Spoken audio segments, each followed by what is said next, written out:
এমন কোনো মানুষ কি দুনিয়ায় আছে যার টাকার দরকার নেই, পয়সার দরকার নেই, বাড়ির দরকার নেই, গাড়ির দরকার নেই, নারীর দরকার নেই? আসলে সবাই চায় টাকা পয়সা।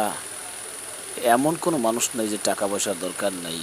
কিন্তু প্রিয় ভাই, আমি বলতে চাচ্ছি, এই লোকটাকে দেখতেই পারতেছেন, খাটো মানুষ। যাই হোক, বয়স অনেক, কিন্তু বয়স হয়তো দেখা গেছে 35 থেকে 30 থেকে 35 বছর বয়স হয়েছে। যাই হোক, এই লোকটা বাবার বাবাকে খাওয়ান পরন এবং মাকে খাওয়ান পরন করানোর জন্য বিভিন্ন জায়গায় গান গেয়ে বেড়াচ্ছে, এবং গান গেয়ে গেয়ে যে উপার্জন হয় সেই টাকা দিয়ে সংসার চালায়। কিন্তু সংসার চালায় এবং নিজে চলে। কিন্তু এদের যদি অভাব না থাকতো, অনুটান না থাকতো, তাহলে কি এই ছেলেটা আজকে ভালো একজন শিক্ষিত লোক হতো, একটা শিক্ষা দীক্ষা করতে পারতো?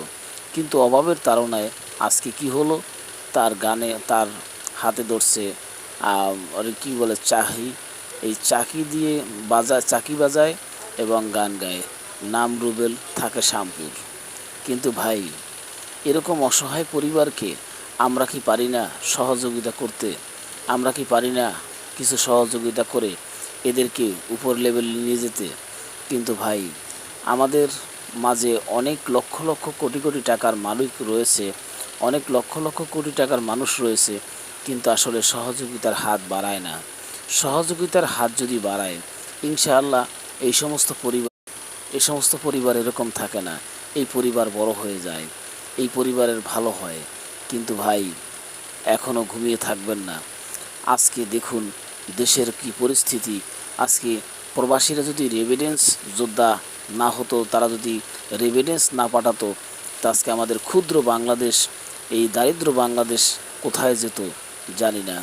তাহলে প্রবাসীরা রয়েছে, লক্ষ লক্ষ কোটি টাকা রেভিডেন্স পাঠাচ্ছে, এবং তারাও বিভিন্ন সময় মানুষকে সহযোগিতা করে আসছে। তা আমি বলতে চাচ্ছি, আপনারা যদি পারেন, দয়া লাগে, মায়া লাগে, তাহলে এই লোকটাকে আপনারা সহযোগিতা করবেন, তার মা বাবার সহযোগিতা করবেন, মা বাবাকে